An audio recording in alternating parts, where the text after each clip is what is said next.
Besar Persatuan PDI dengan tema Muslim Tangguh di Era Perubahan Antara Iman dan Inovasi. Saya ulangi sekali lagi, Muslim Tangguh di Era Perubahan Antara Iman dan Inovasi. Kepala Besar Persatuan PDI, kepalanya kami bersama.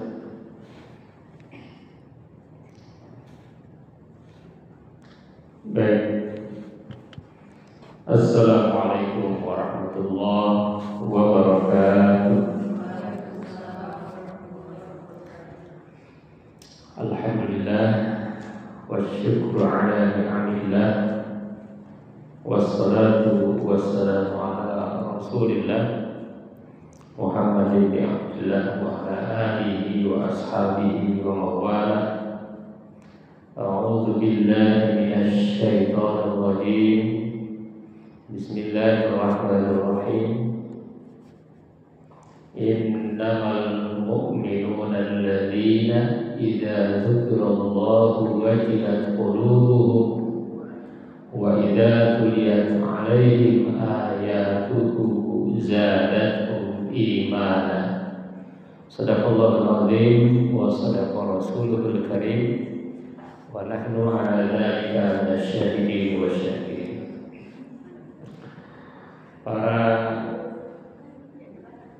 jamaah, para bapak, para ibu yang dimuliakan oleh Allah, marilah kita memanjatkan puji dan syukur hanya kepada Allah Subhanahu wa taala yang telah memberikan nikmat kepada kita semua, terutama nikmat yang paling besar, nikmat yang paling istimewa, nikmat yang paling agung, yakni nikmat iman dan Islam.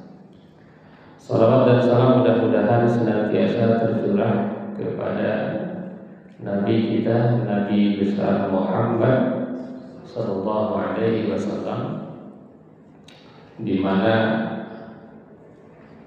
kalau kita mau mencari tauladan, maka tauladan yang paling tepat itu adalah Nabi Muhammad Sallallahu Alaihi Wasallam. Pada kesempatan ini insya Allah kita akan berdiskusi dan sharing tentang materi yang berjudul Muslim Tangguh di Era Perubahan Antara Iman dan Inovasi. Jadi seorang muslim itu harus tangguh. Al-muslim al-qawi khairun minal muslim al-dha'if. Muslim yang kuat itu lebih baik dari muslim yang lemah. Jadi muslim itu sebaiknya tangguh, kecuali terpaksa belum tangguh. Kalau belum tangguh, maka dia harus berupaya untuk menjadi muslim yang tangguh, muslim yang tidak lemah, muslim yang tidak rapuh, muslim yang tidak mudah goyah. Harus tangguh. Apalagi di era saat ini adalah era perubahan, di mana di setiap detik itu perubahan ada. Di setiap waktu selalu ada perubahan. Bahkan kalau seandainya tidak memiliki iman, kadang-kadang berbahaya sekali perubahan-perubahan yang terjadi saat ini di seluruh bidang, di berbagai bidang, di berbagai aspek kehidupan. Maka kalau kita melihat sejarah, tidak ada satupun komunitas, individu, bahkan hewan sekalipun yang bisa bertahan kecuali mereka yang mampu mengikuti perubahan. Dan saat ini perubahannya semakin dahsyat dan luar biasa. Apalagi saat ini dikenal dengan era disrupsi. Era disrupsi ini ngeri sekali. Kenapa? Karena kebaikan itu bisa menjadi keburukan, bisa diputar-putar. Yang baik dengan berbagai propaganda, dengan berbagai dalil, dengan berbagai argumen bisa menjadi keburukan. Sebaliknya keburukan bisa menjadi satu kebaikan. Keburukan-keburukan itu bisa menjadi seolah-olah baik, menjadi baik, menjadi dimaknai baik, berubah dipersepsikan baik. Dan itu sudah banyak sekali terjadi. Nah, ini yang mengerikannya kalau disrupsi ini terjadi pada aspek akidah. Ini nggak boleh. Kalau akidah tidak boleh berubah. Maka seorang muslim itu ada dua, satu iman, dua inovasi. Di satu sisi dia harus memiliki keimanan yang kokoh, keimanan yang tidak goyah. Di satu sisi dia harus berinovasi. Jadi iman dan inovasi ini menjadi dua hal yang harus ada pada diri seorang muslim. Iman tidak boleh goyah, ibadah tidak boleh berubah, tetapi muamalah itu harus ada inovasi. Misalnya dalam bagaimana menggunakan media dakwah itu harus inovasi. Tapi sayang sekali memang kadang-kadang kita kalah inovasi. Gitu ya. Misalnya daya tarik video-video dakwah itu kalah dengan video-video non dakwah. Itu fakta. Contoh kecil saja. Misalnya coba aja Bapak Ibu jamaah cek di Google video apa yang paling banyak ditonton sepanjang sejarah adanya YouTube. Di YouTube misalnya. Nah, ternyata itu bukan video dakwah, kebalikan daripada dakwah. Coba aja dicek. Ada satu video yang ditonton sekitar 13 miliar. Itu bukan video dakwah, video dance. Nah, dicek. Ada, kalau kita cek juga, misalnya lagu apa yang paling banyak ditonton? Ada lagu yang diputar di YouTube itu 2,1 M. Lagu Indonesia, lagu Jawa itu ada yang ratusan juta ditonton. Ada yang 2,1, itu jauh dari dakwah. Saya belum ngecek kalau video dakwah terbanyak berapa ditonton. Yang tahun ini ada lagu yang sedang viral itu ditonton sudah sekitar 700 jutaan dalam 2 bulan. Itu juga jauh dari dakwah. Artinya apa? Ya kita harus sadar bahwa ada kekurangan di dalam inovasi. Jadi ada ya kekurangan dalam inovasi. Jadi jangan juga kita inovasi pada yang bukan yang harus diinovasi. Kadang kebalik. Sholat inovasi nggak bisa. Misalnya subuh jadi 4 rakaat nggak bisa. Tidak boleh berinovasi. Tapi kalau dalam misalnya pembangunan gedung masjid seperti masjid yang megah ini, itu butuh inovasi. Nggak mungkin masjid kita tidak berubah, tidak inovasi. Media juga inovasi. Sekarang media digital dan lain sebagainya. Nah itulah umat Islam. Ya. Di satu sisi dia harus imannya kokoh, di satu sisi dia harus berinovasi. Hadirin jemaah yang berbahagia, ada 4 poin yang bisa disampaikan pada kesempatan ini. Yang pertama adalah bahwa iman sebagai fondasi utama di era perubahan. Jadi di era perubahan ini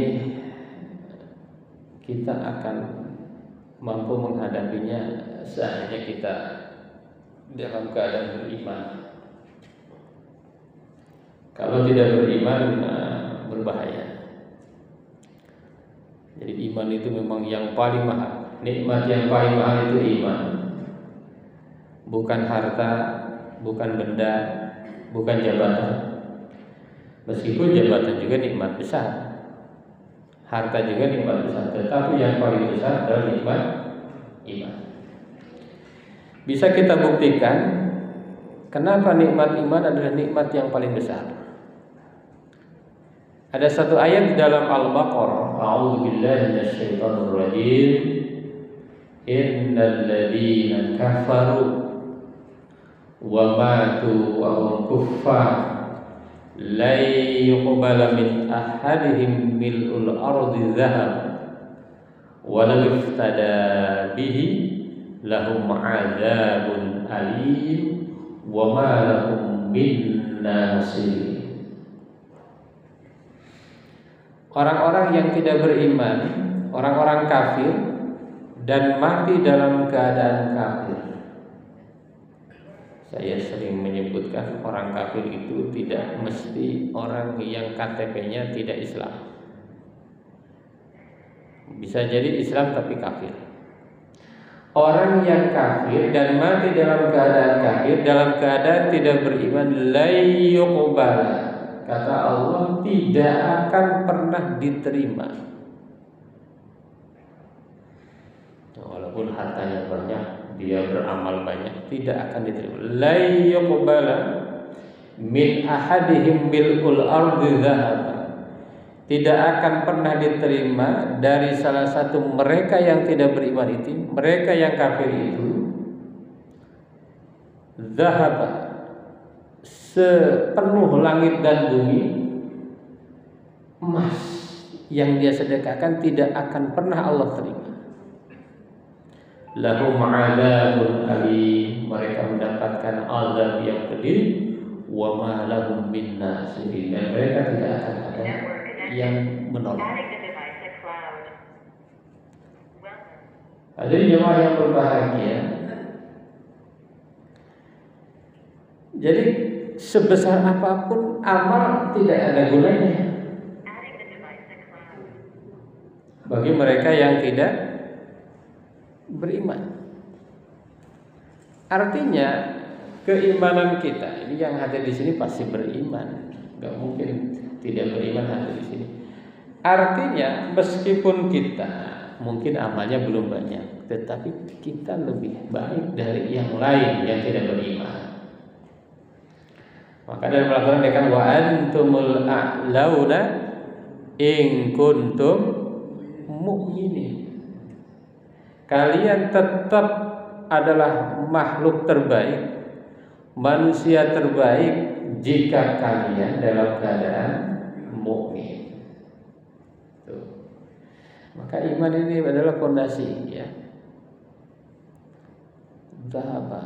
Sepenuh langit dan bumi emas, ya bisa dibayangkan. Kalau ada emas sepenuh langit dan bumi, bagi Muhammadiyah lebih mudah lagi dakwahnya. Sekarang emas 1 gram berapa?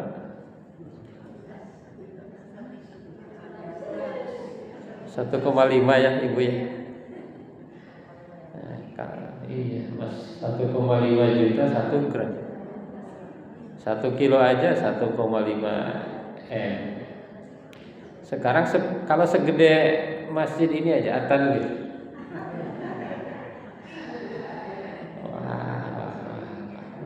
Iya kan? Saya kira kita nggak akan ada yang mampu beramal emas segede Masjid Atan. Saya menduga, tapi mudah-mudahan ada di sini ya. Mudah-mudahan ada. Mungkin kalau sekilo mungkin masih ada ya. Itu pun jarang Bu ya. Belum lama saya ke toko emas. Kan di situ ada 1 gram, 0,5 gram, 1 gram, 2 gram, 5 gram, 10, 25, 50, 100, 240, 500, terakhir 1000. Saya nanya iseng-iseng ya, Mas, penjaga di situ, ini emang ada yang beli 1 kilo? Oh, gede banget gitu. Emang ada ya? Apa jawaban dari Mas itu? Banyak Pak katanya. Banyak. Wah, transfernya gimana ya? Kita transfer 10 berapa? Sekarang dibatasi ya? Oh, berarti pakai apa ya transfernya itu? Ya betul. Ya orang kaya itu banyak ya. Cuma karena yang kaya biasanya nggak bunyi ya. Orang Islam yang kaya saya kira banyak. Makanya Baznas, Bapak Ibu jemaah sekalian, beberapa tahun lalu, bukan tahun ini ya, tahun ini pasti naik, melakukan penelitian di Indonesia. Kalau orang Indonesia zakat ya, nggak usah sedekah. Yang wajib dulu zakat, nggak usah infak, nggak usah wakaf, zakat saja. Yang mampu, yang nggak mampu nggak usah.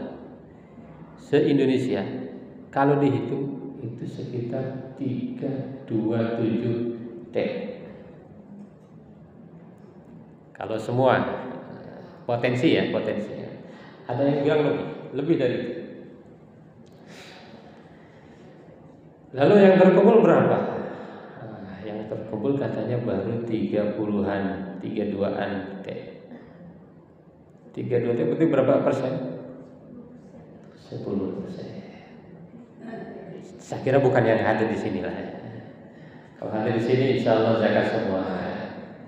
Dan nisab semua ya, insya Allah. Emasnya banyak. Ada emas Wawan, ada emas. Insya Allah ya. Kita doakan orang Islam itu harus kaya. Lembaga Islam itu harus kaya. Tetapi kekayaannya itu untuk umat. Itu. Lalu saya tanya lagi Bapak Ibu jamaah yang berbahagia, kan suka ada selentingan. Banyak yang nggak percaya lembaga zakat. Mas, saya tanya ke para peneliti di bidang zakat, apakah sudah ada penelitian yang menyatakan bahwa berapa jumlah zakat yang tidak melalui lembaga resmi? Lembaga resmi itu kan Baznas, ada Laz, ya, ada Lazmu, ada Dompet, Duafa, ada banyak ya, ada Bazis, ada lain sebagainya. Yang tidak zakat, tapi zakatnya langsung ke mustahik. Udah ada penelitian belum? Nah, kata beliau sudah ada. Tapi lupa berapa persisnya, tapi katanya baru 60 T. Sekitar 60 T. Kalau kita tambah dengan 32 T berapa? 92. Dibandingkan dengan 327 berapa persen? Baru 30%. Gitu ya. Gitu ya. Masya Allah ya. Kekuatan umat Islam. Kalau seandainya baru zakat ya, belum wakaf, belum sedekah sunnah, belum kurban, belum akikah, lain banyak sekali ya. Jadi kekuatan ekonominya luar biasa. Kadang-kadang kita itu ya kadang-kadang bukan hanya problem, tapi juga ada problem manajemen. Ya. Manajemen zakat kita kadang-kadang perlu terus ditingkatkan. Hadirin jamaah yang berbahagia, jadi keimanan itu pondasi. Jadi kita ya kita hebat. Nah, tapi yang belum yang lainnya gitu ya. Di bidang yang lainnya mungkin kurang. Iman insya Allah. Ya. Ada lagi ayat yang lebih menyeramkan lagi. Ayat ini wa qadimu ila ma 'amilu min 'amalin faja'alnahu haba'an mansura. Nanti di hari kiamat orang-orang kafir yang tidak beriman itu mereka menunjukkan amal-amal mereka. Saya telah bangun ini, saya telah nyumbang ini. Lalu dikumpulkan, ditunjukkan amal-amal mereka. Faja'alnahu haba'an mansura. Kata Allah, saya jadikan amal-amal mereka itu bagaikan debu yang berterbangan. Artinya apa? Kalau tidak ada iman, tidak ada guna. Fondasi. Ada lagi di surat An-Nur. A'udzu billahi minasyaitonir rajim. Walladzina kafaru a'maluhum kasarabin biqi'ati yahsabuhu adh-dhama'anu ma'an hatta idza ja'ahu lam yajidhu syai'an wajadallaha indahu fawaqahu hisabahu innallaha sari'ul hisab. Nanti orang-orang kafir itu amalnya itu kasarabin biqi'ati yahsabuhu adh-dhama'anu bagaikan fata morgana, kelihatan indah padahal disamperin tidak ada. Itu tetap fondasi kita itu adalah iman, bukan iman ya, iman. Kalau iman mang iman, iman Islam itu di fondasinya. Jadi iman adalah fondasi. Siapa orang yang beriman itu? Nah, yang beriman itu yang hadir di sini hari ini. Ini tandanya innamal mu'minuna alladzina idza dzukirallahu wajilat qulubuhum wa idza tuliyat 'alaihim ayatuhu zadatuhum imana. Orang-orang yang ketika disebutkan Allah hatinya itu bergetar. Ya. Wa idza tuliyat 'alaihim ayatuhu zadatuhum imana, ketika dibacakan ayat-ayat Allah imannya bertambah. Masya Allah ya. Ini ada tafsirnya ya. Atau apa yang dimaksud dengan bergetar itu khusyuk, hatinya itu khusyuk zikir kepada Allah. Ketika disebut Allah, Allah, Allah.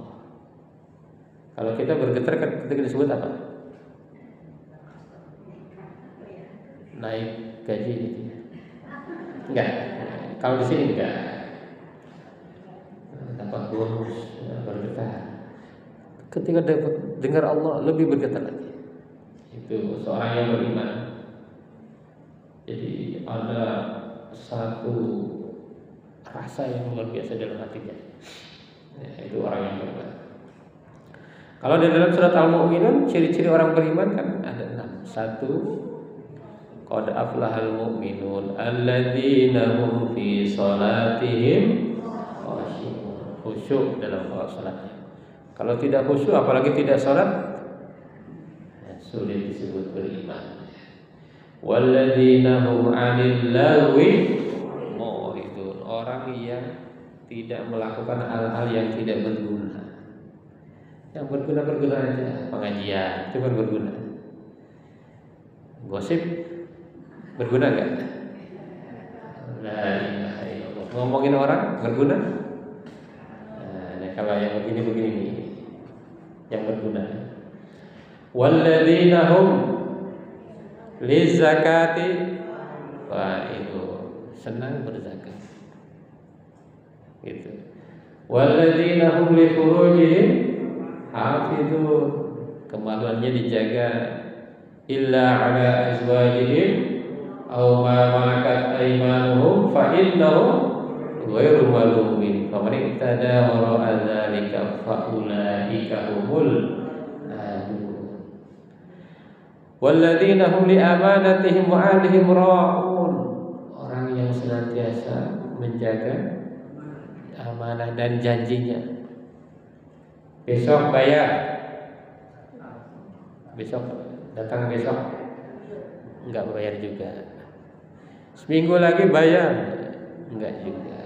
Nah itu berarti tidak beriman, minimal tidak beriman yang sempurna. Atau saya akan naikkan gaji, ketika udah jadi naik. Nah itu berarti minimal tidak sempurna imannya.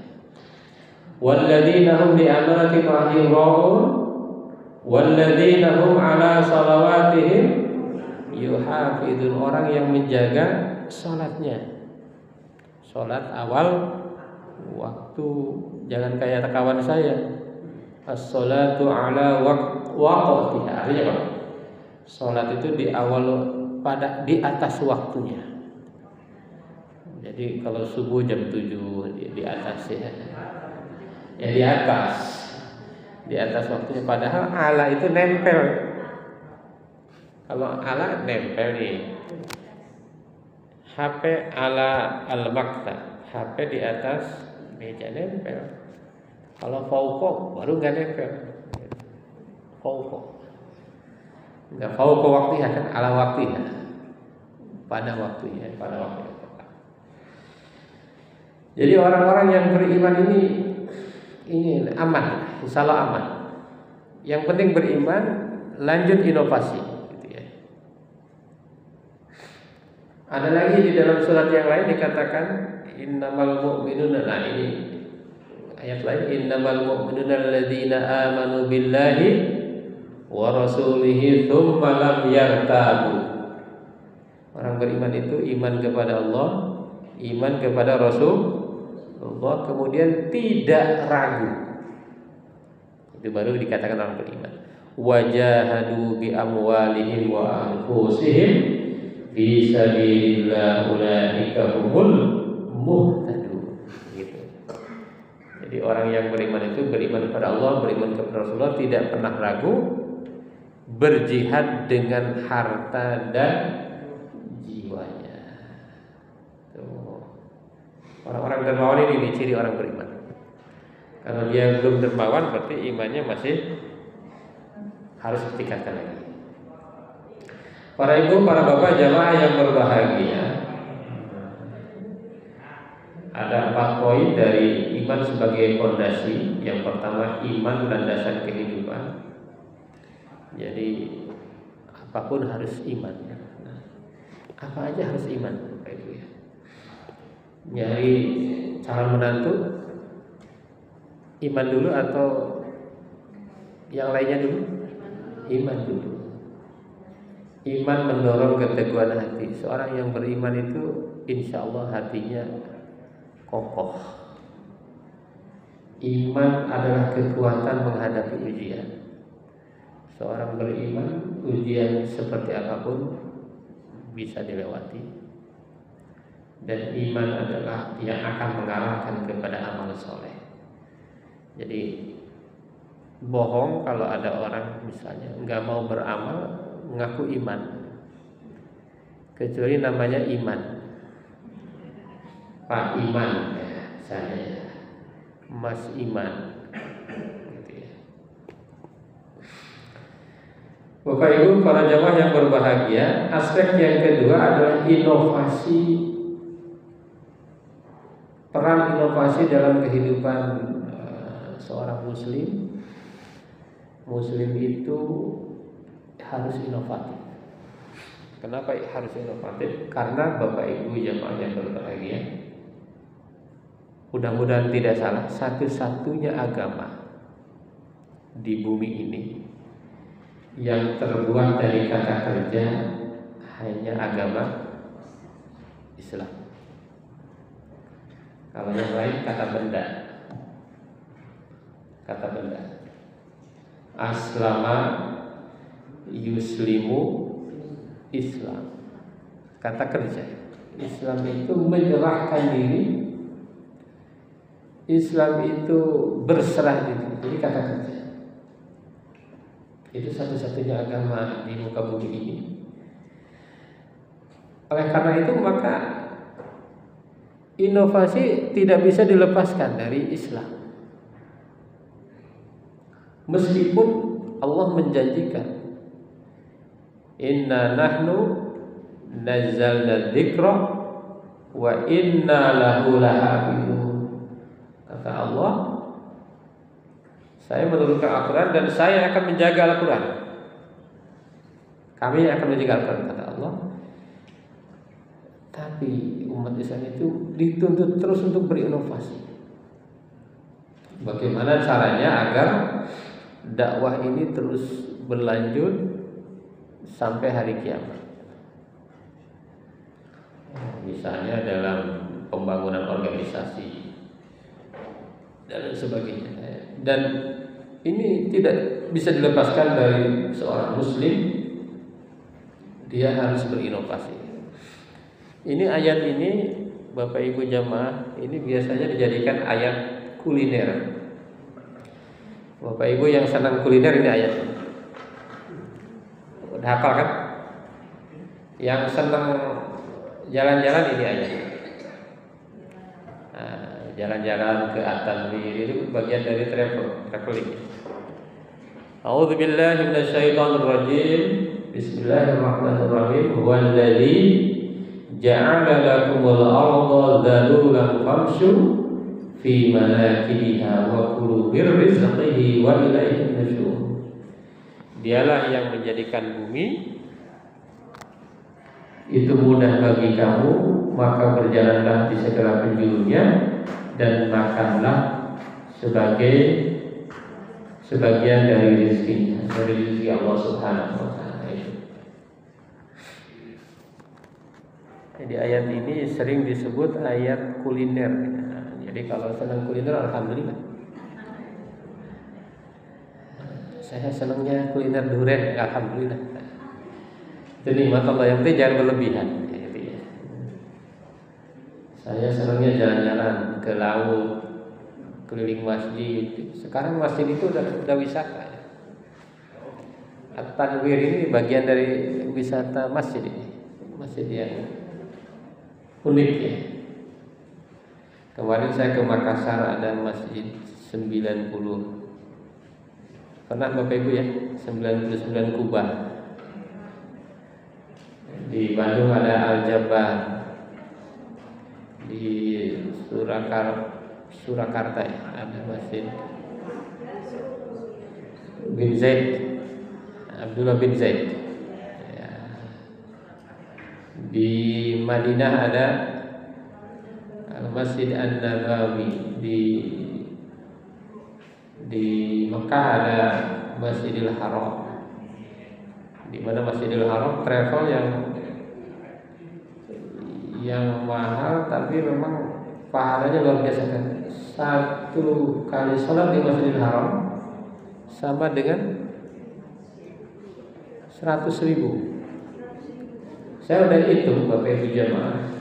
Kalau 100.000 berarti kalau kita sehari di Masjidil Haram itu sama dengan 270 hari di Indonesia. Makanya haji antri ya Bapak Ibu ya. Umroh antri. Haji itu antriannya 5 jutaan. 5 juta orang. Dari 5 rukun Islam yang paling banyak dilakukan umat Islam apa coba Bapak Ibu jamaah? Menurut penelitian. Syahadat oke ya. Salat, zakat, puasa, haji 4. Yang paling banyak apa?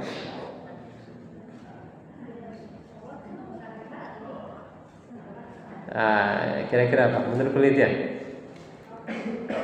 Tidak semua muslim sholat. Ada yang enggak ya? Ada yang sholatnya mingguan ya. Ada yang tahunan ya. Nah, ternyata yang paling banyak dilakukan umat Islam dari rukun Islam itu, ada yang tahu? Atau mau tahu? Ternyata puasa. Di dunia ini umat Islam ada 2M. 2M menurut penelitian 1,8M puasa. Bahkan sekarang artis-artis juga banyak puasa. Ya. Suka lihat artis puasa. Puasa apa intermittent tuh? Iya, iya. Padahal puasa aja kayak umat Islam, pahala dapat ya. Kalau intermittent itu kan puasa minimal 12 jam. Boleh minum, boleh kopi, boleh teh asal tanpa gula.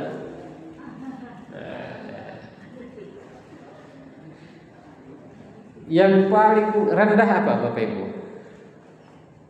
dari rukun Islam itu? Ya, katanya zakat. Kecuali di Muhammadiyah. Nah, insya Allah ya. Laporannya terus meningkat ya, bagus sudah. Itu yang harus kita pastikan bahwa rukun Islam itu harus kita jaga. Para ibu bapak jamaah yang berbahagia, ini butuh inovasi. Kenapa kita butuh inovasi? Karena satu, inovasi itu adalah bagian dari ibadah. Ada satu hadis, tapi disebut itu bukan hadis ya. Kata ulama ya. Ibadatut tafkir. Ini bukan hadis tapi ulama. Khairum min ibadati sittina aman.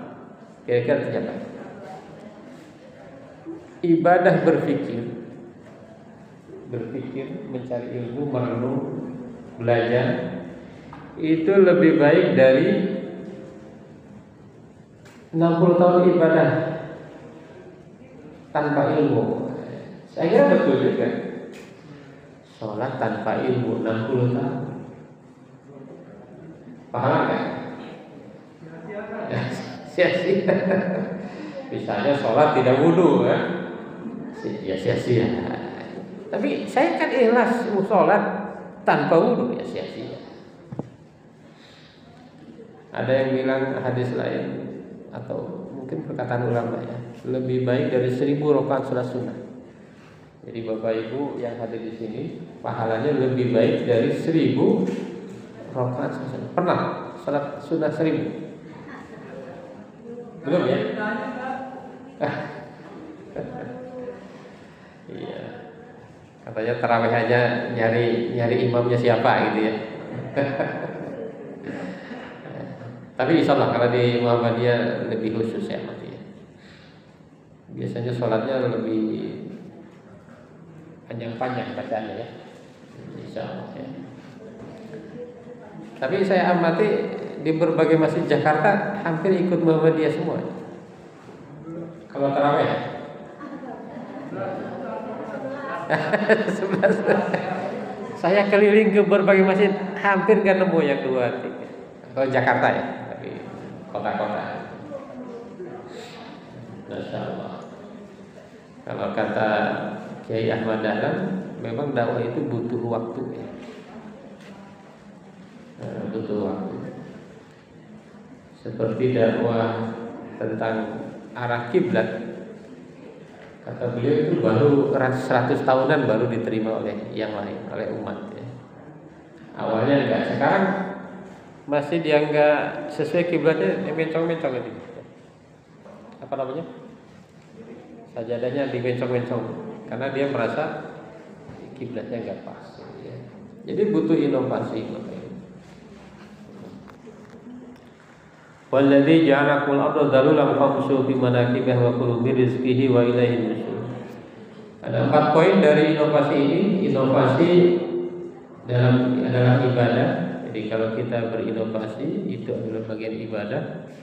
Bahkan itu bisa masuk ke amal jarih atau sedekah jariyah. Sebetulnya nggak ada amal jariyah, adanya amal jarin. Kalau jariyah kan harus perempuan. Sedekah jariyah, nggak ada amal jariyah. Jadi kalau kita berinovasi itu amal jarin atau sedekah jariyah. Seperti ini Pak Yai Ahmad Dahlan, jariyahnya luar biasa kan. Hamka, Buya Hamka ya. Yang kemarin filmnya bagus tuh, diperankan oleh siapa? Vino Gebestian ya. Saya nonton itu. Saya amati beliau bukan orang kaya, betul nggak? Tapi sekarang Al Azhar, saya belum nemu karyawan Al Azhar itu yang kekurangan, belum nemu saya. Bahkan kemarin ada salah satu kepala sekolah Al Azhar bilang ke saya begini, Ustaz, kalau mau bikin sekolah Al Azhar, yang penting ada yang menyiapkan dana. Saya bilang, berapa Ustaz kalau mau bikin? Kalau mau franchise katanya 50 minimal, baru bisa jalan. 50 M, bukan 50 juta. Itu belum full ya, baru jalan tuh, kelas 1 dulu gitu ya. Belum kelas 2 tuh. Itu udah bisa jalan kalau 50. Saya bilang, wah itulah amal jari. Buya Hamka nggak kaya-kaya banget, tapi dampaknya luar biasa. Itulah inovasi. Inovasi adalah ibadah, inovasi dalam meningkatkan pendidikan dan pengetahuan. Inovasi dalam menciptakan kesejahteraan ekonomi. Tadi tidak harus orang kaya, ternyata dengan manajemen yang keren, wah luar biasa ya, inovasi itu ya. Dan inovasi bisa menjaga lingkungan dan kelestarian ya, luar biasa dengan inovasi yang dibuat, kebermanfaatannya menjangkau melebihi usia kita. Jadi usia kita mungkin hanya 200 tahun ya. Nah, kalau kata siapa? Buya Hamka ya yang bilang ini. Mungkin ada yang 100 tahun kata beliau, tapi enggak, itu katanya 200. Nah, itu artinya apa? Artinya memang kalau usia itu enggak panjang.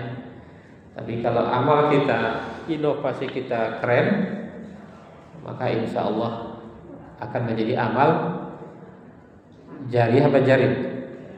Jari. Kalau sedekah jarinya. Nah, ini banyak yang lupa nih.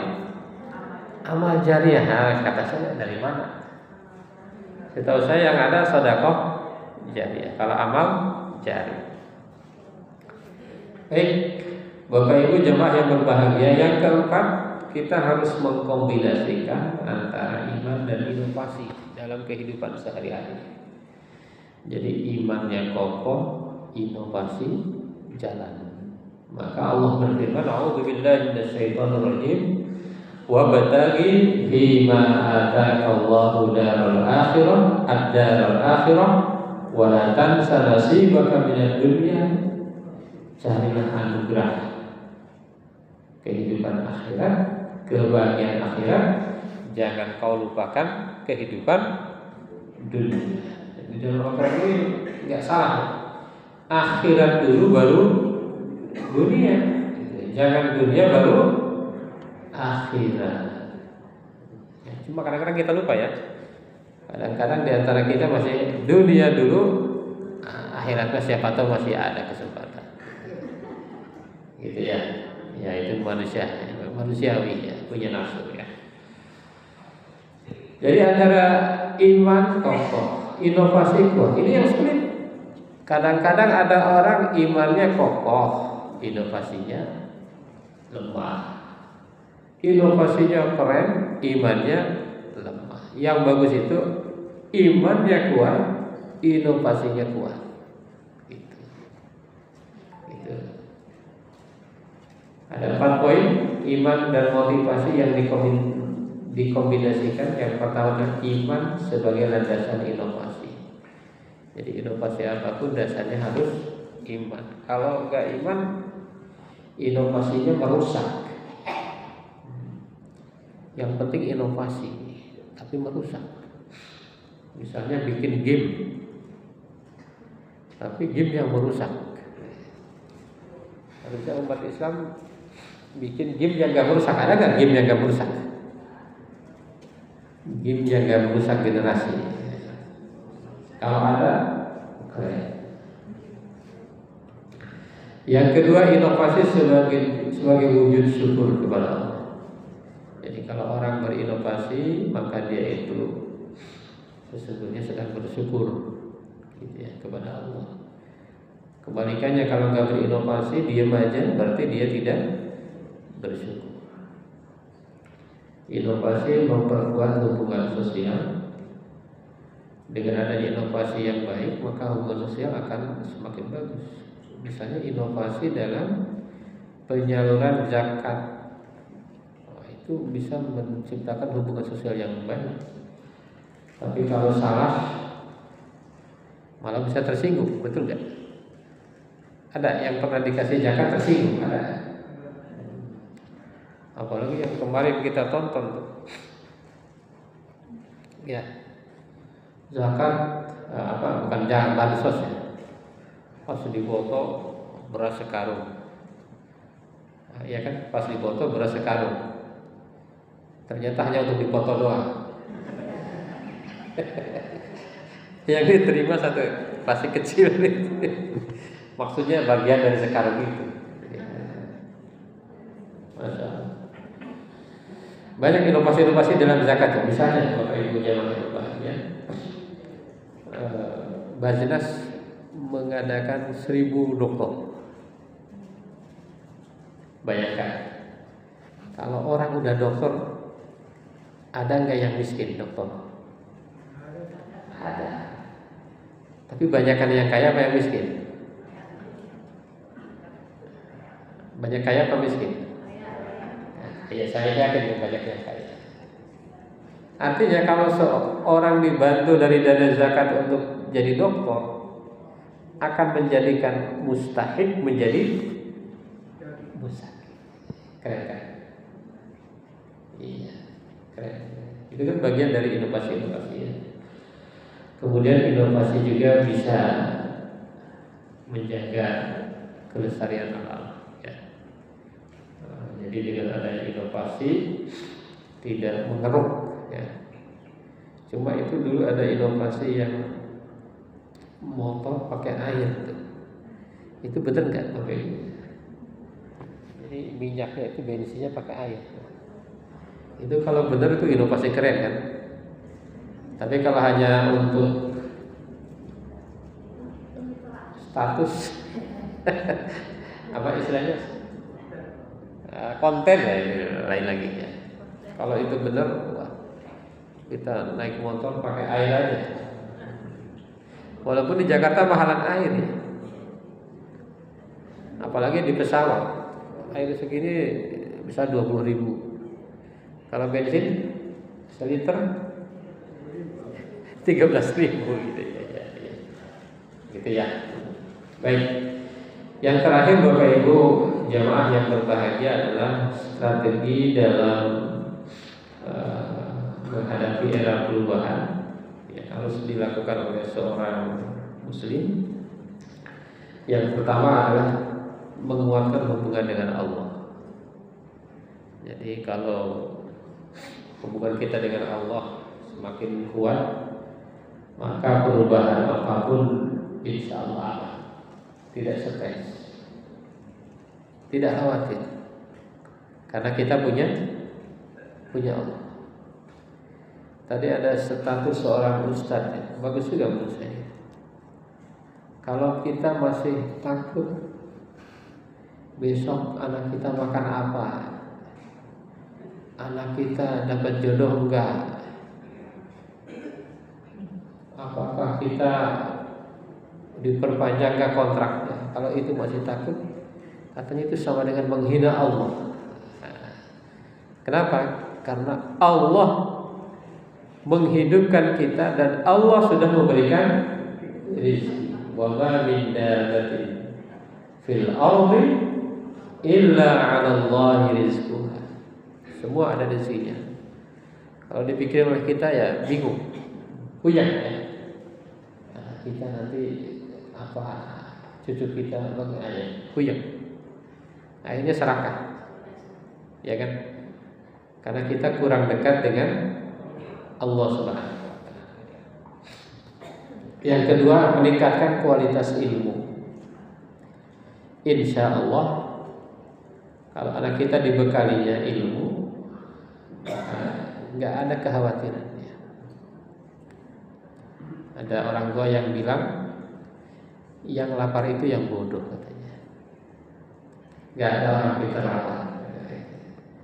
Jadi kalau artinya apa? Kalau dikasih ilmu aman.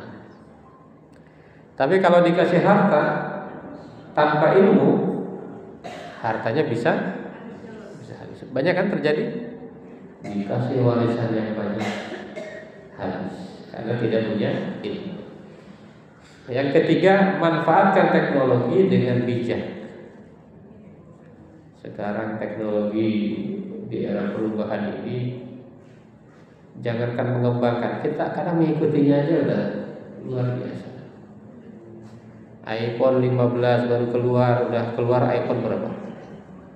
16. Saya iPhone 1 aja belum pernah beli, udah keluar 16. Baru mau mikir 16, nanti udah ada lagi 17. Masya Allah. Gunakan kenikmatan teknologi ini dengan cara yang bijak, karena kalau enggak ini berbahaya. Kemarin ada kawan saya udah wafat tahun lalu kayaknya, masih ada yang ngucapin happy birthday. Mungkin dia nggak tahu bahwa orang tersebut sudah tidak ada. Itu kan bagus kalau ngucapin happy birthday. Cuma kalau di medsosnya ada sesuatu yang nggak bagus, khawatirnya menjadi dosa. Nah, ada juga ustadz yang bilang dosa jariah.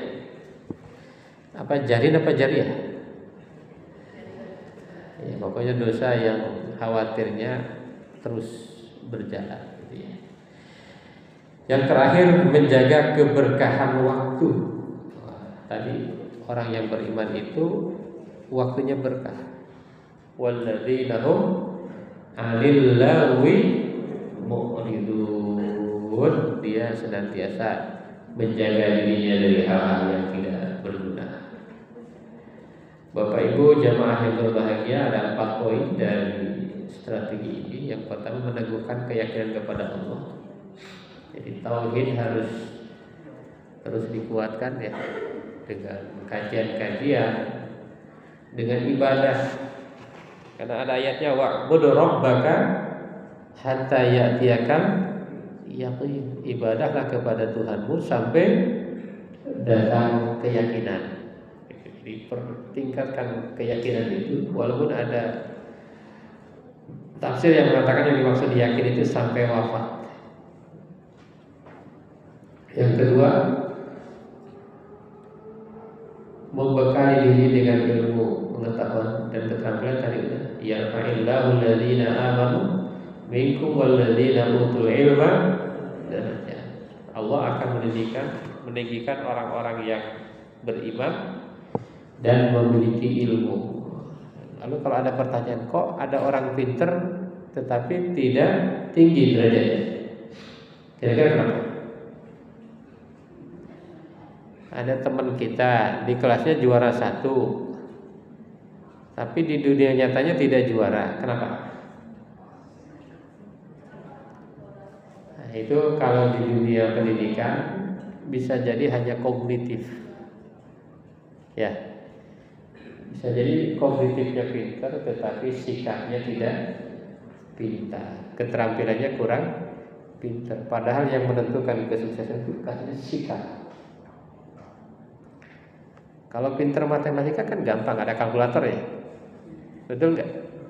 Nah, kenapa seorang itu lebih sukses? Karena sikap. Memiliki sikap fleksibel tanpa mengorbankan prinsip. A'udzubillahi minasyaitonirrajim. Fattaqullah mastata'tu. Jadi takwa itu sesuai dengan kemampuan, tapi tidak boleh meninggalkan iman ya. Misalnya sholat sunnah tahajud ya sesuai kemampuan saja. Kalau ibu-ibu di sini mungkin 20 rakaat ya. Bapak-bapak 22 gitu ya. Ya sesuai kemampuan aja. Yang kuatnya 4 ya 4 saja ya. Dan yang terakhir menguatkan hubungan sosial dan kolaborasi. Jadi ternyata di zaman modern itu, Bapak Ibu yang berbahagia, yang hebat itu yang bisa berkolaborasi, bukan yang pintar sendiri. Seluruh kemajuan-kemajuan yang kelihatan itu bukan hasil sendiri, tetapi hasil kolaborasi. Maka wa ta'awanu 'alal birri wat taqwa wa la ta'awanu 'alal itsmi wal 'udwan. Seorang pakar ekonomi yang bernama Pak Sri Edi Swasono. Kenal Bapak Ibu? Pak Sri, bukan Ibu Sri ya. Pak Sri Edi, saya pernah ikut sama beliau kuliah. Kata beliau, ayat inilah yang dimaksud dengan ekonomi syariah. Wa ta'awanu 'alal birri wat taqwa. Adanya Muhammadiyah ini kan wa ta'awanu. Betul enggak? Kalau sendiri wah. Tapi kalau gara-gara berjamaah, wah ini Muhammadiyah ini bisa menjadi paling kaya ya. Paling kaya betul. Orang Jawa kalah enggak sama beliau, sama Muhammadiyah? Mas Elon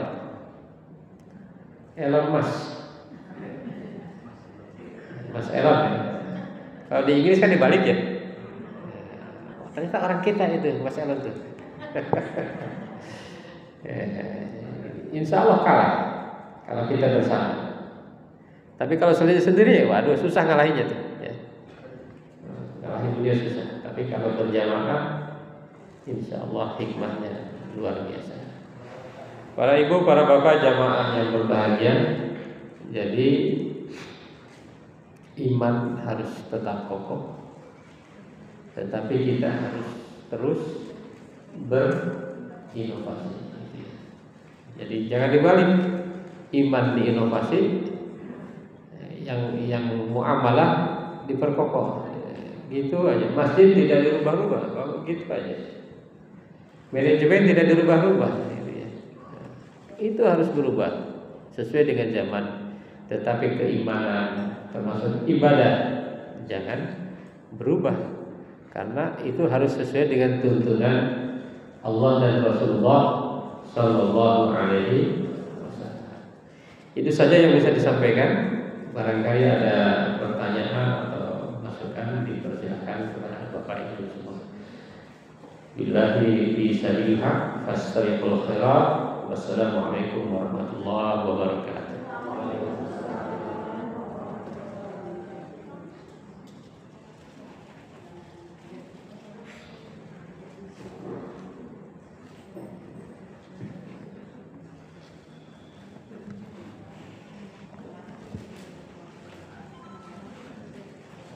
Terima kasih kepada Ustaz Dr. Rasul MPI telah menyampaikan sebuah materi yang sangat bermanfaat bagi kita semua.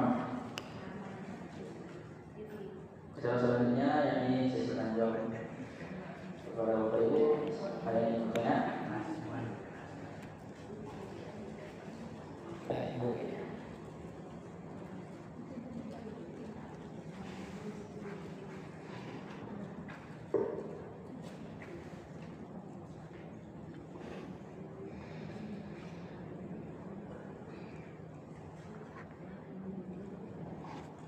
Assalamualaikum warahmatullahi wabarakatuh. Waalaikumsalam.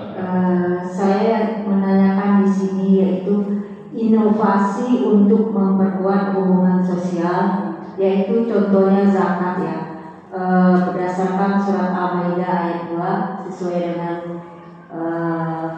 yang dikasih tahu tadi.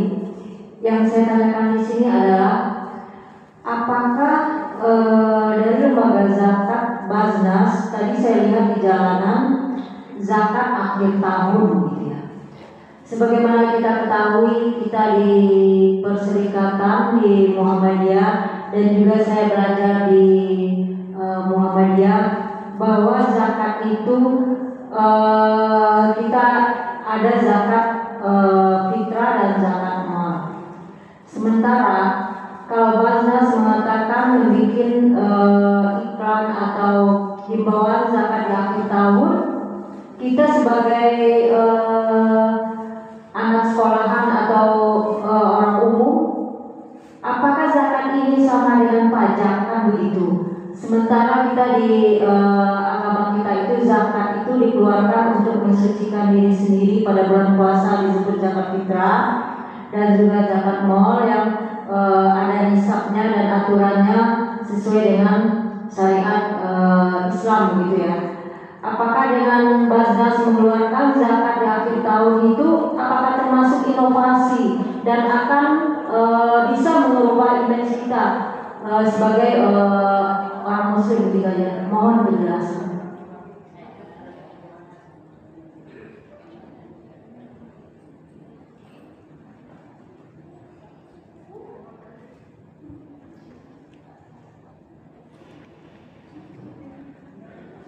Ada lagi?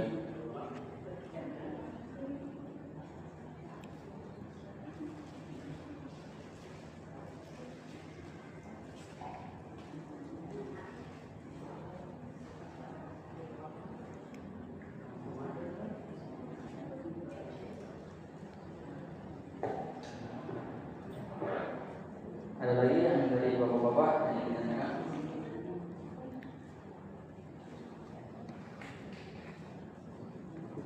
Cukupnya. Cukup. Alhamdulillah. Ini pertanyaan yang cerdas, Ibu ya. Kontekstual. Cerdas, kontekstual, dan inovatif juga. Pertanyaan inovatif. Jadi tidak menanyakan apa namanya. Jadi kontekstual, inovatif pertanyaannya. Baik, Ibu. Inovasi dalam hubungan sosial dengan zakat sebagaimana dalam Quran surat Al-Maidah ayat 2. Di jalan-jalan ditemui ada himbauan zakat akhir tahun. Sementara di Islam itu adanya dua, zakat fitrah, zakat fitri dan zakat mal. Ya. Kalau zakat tahunan, apakah itu bagian dari inovasi zakat seperti pajak di akhir tahun? Ya. Baik, Bapak Ibu jamaah yang berbahagia, memang saya amati Basnas ini termasuk keren ya. Ya, banyak inovasi-inovasi. Mungkin ini inovasi dalam periklanannya aja. Jadi ketika Ramadan, iklan Ramadan misalnya, ya kan? Iklan atau apa di Instagram saya ada teman-teman dan Basnas ya. Ada himbauan-himbauan zakat Ramadan. Kalau bulan Muharram ada himbauan untuk anak yatim biasanya. Kalau bulan Dzulhijjah biasanya kurban dan sebagainya. Pertanyaannya apakah ini bagian dari inovasi? Dari sisi periklanan ini inovasi keren, bagus. Mungkin biar orang ngeh ya. Biar ibu bertanya-tanya, kok ada zakat akhir tahun? Berarti pembagian zakat ada zakat fitri, ada zakat awal tahun, ada zakat mal akhir tahun. Saya kira dari sisi iklan ini bagian dari inovasi. Namun di dalam zakat, Bapak Ibu ya, mungkin belum banyak yang tahu. Kita pernah mendengar zakat profesi. Itu bagian dari inovasi. Di zaman Rasulullah tidak ada zakat profesi. Kemudian para ulama mengkiaskan ada namanya zakat profesi, ya kan ada ya. Nah, MUI sudah membuat fatwa tentang zakat profesi. Kalau MUI yang sudah bilang, kita manut karena di sana ada berbagai ahli di bidang itu ya, termasuk Muhammadiyah ya. Nah itu inovasi ya, inovasi dalam pelaksanaan zakat, inovasi dalam pelaksanaan zakat, dalam periklanan juga, dalam pelaksanaannya juga. Nah, bagaimana hubungannya dengan zakat? Ini masuk kategori zakat mana? Mungkin yang dimaksud adalah zakat mal. Kenapa akhir tahun? Karena zakat mal itu salah satu syaratnya apa? Haul. Sesuatu yang harus dizakati kalau sudah setahun. Nah, makanya itu kasihlah judul akhir tahun. Dengan judul itu kan, wah ini kok ada zakat akhir tahun. Nah ini jadi ingat, sehingga nanti orang yang baca akan lebih semangat lagi bayar zakat. Biasanya akhir tahun itu banyak yang masuk ya ke rekening ya Bapak Ibu ya. Betul nggak? Bonus-bonus akhir tahun. Soalnya perusahaan-perusahaan, Ibu kalau punya saham di mana perusahaan atau koperasi, biasanya ada SHU. SHU itu akhir tahun ya. Nah itu yang dimaksud, mungkin pas punya uang itulah disarankan atau dianjurkan untuk membayar zakat. Tapi zakatnya tetap antara zakat mal dan zakat fitri. Kembali ke zakat profesi, ada sebagian kelompok umat Islam yang menentang profesi itu, ada yang menentang Bapak Ibu. Tapi kita ikut kepada fatwa ya.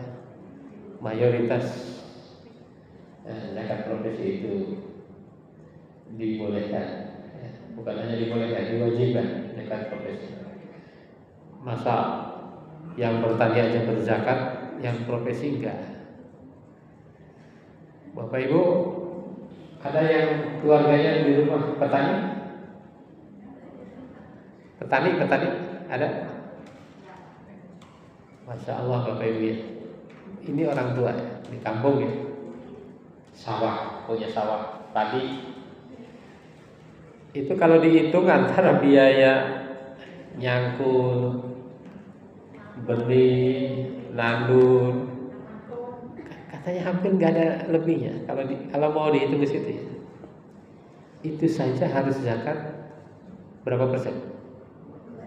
5 atau 10%. Kalau pertanian itu 5 sampai 10 Bapak Ibu. Iya. 5 sampai 10% pertanian. Coba profesi penghasilannya lebih besar. Menurut saya sih ulama ini luar biasa. Ada di zakat profesi luar biasa. Tapi ada sebagian kalangan yang menolak. Karena ini memang ijtihad para ahli ya, ulama ahli fikih. Ijtihad dalam bidang zakat profesi ya. Jadi itu inovatif, itu bagian dari inovasi. Kalau hanya zakat itu emas, khawatirnya orang sekarang nggak pada punya emas, malah punyanya saham. Ya. Kalau dulu memang hanya emas. Saya kemarin baca juga di IG Instagram, motivator di bidang saham. Dia membandingkan untungan mana antara invest di emas, invest tanah alam sutra, sama saham. Ternyata yang paling tinggi Bapak Ibu saham. Coba kalau nggak ada inovasi, tidak wajib zakat profesi, hanya emas, ya kan? Ini luar biasanya para ulama kita ya. Tapi tetap ada yang berpendapat itu tidak boleh. Sering lihat videonya kan, yang menentang zakat profesi. Tapi MUI mungkin juga di Muhammadiyah itu menyetujui bahwa adanya zakat profesi agar dakwah ya, agar dakwah semakin luar biasa ya. Dan itu berkahnya tadi, zakat yang inovatif, Ibu ya. Udah berapa puluh dokter yang dihasilkan, bayangkan. Kebetulan ya saya kenal di program itu, luar biasa. Jadi mendoktorkan yang baru magister, setelah jadi dokter mereka jadi muzaki. Bayangkan. Berbeda dengan hanya ngasih nasi di jalanan, ya, bukan merendahkan. Itu kira-kira yang dikasih nasi oleh kita itu akan menjadi muzaki kan? Nah, ya, karena itu bagus. Tapi kalau lebih inovatif, lebih bagus lagi. Gitu ya. Misalnya zakat untuk sekolah Muhammadiyah yang nggak mampu dibayarin SPP-nya. Keren sekali. Gitu ya, keren sekali. Di samping yang biasa itu tadi memberi makan, memberi beras, ya itu yang biasa kan. Nah, yang inovatif ini, ya, yang inovatif ini yang keren. Mau bangun gedung, sekolah, membangun apa lagi? Jembatan. Coba membangun jembatan, banyak kan jembatan yang dibangun dari dana zakat misalnya, yang tadinya jarak satu daerah ke daerah lain berapa kilo dipangkas. Yang tadinya anak-anak sekolah harus buka sepatu, buka celana enggak? Karena basah bajunya kan, basah. Nah itu diantara inovatif dalam berzakat. Ada lagi inovasi dalam berzakat, Ibu ya. Sekarang saya pernah dengar ada istilah zakat inklusif atau apa ya? Apa gitu Ibu? Zakat, pokoknya dia membuat gerai-gerai di kampung-kampung. Kayak itu BRI kan ada ATM di warung-warung tuh. Kayak gitu apa? Istilahnya apa itu? Kalau nggak salah zakat inklusif itu kan bagian dari cara. Karena gini Bapak Ibu jemaah yang berbahagia, saya menelaah nih Bapak Ibu ya. Saya aneh, banyak masjid misalnya nih zakat fitri. Zakat fitri kan hanya 2,5 kilo. Itu ketika diumumkan, saya kan hampir tiap Idul Fitri saya khatib. Diumumkanlah oleh panitia kan. Zakat fitri terkumpul 40 juta. Zakat mal terkumpul lebih kecil rata-rata. Lebih kecil ya. Jangan-jangan ini karena kita kurang inovatif dalam mendakwahkan zakat. Tapi coba dibanding dengan kurban wajib nggak? Kurban hukumnya apa? Sunnah ya. Sunnah muakkad. Di masjid yang sama kurban sapinya bisa sekian puluh. Tapi zakat malnya 8 juta. Agak aneh. Nah, jangan-jangan ini karena kurang inovasi. Ibu ya. Baik, ada lagi? Baik, ada lagi yang ingin ditanyakan? Cukup. Terima kasih kepada Bapak Ibu yang telah bertanya. Mari kita masuk ke acara selanjutnya, yakni penutupan dan doa. Mari kita tutup acara ini dengan sama-sama membaca lafaz alhamdulillah dan doa.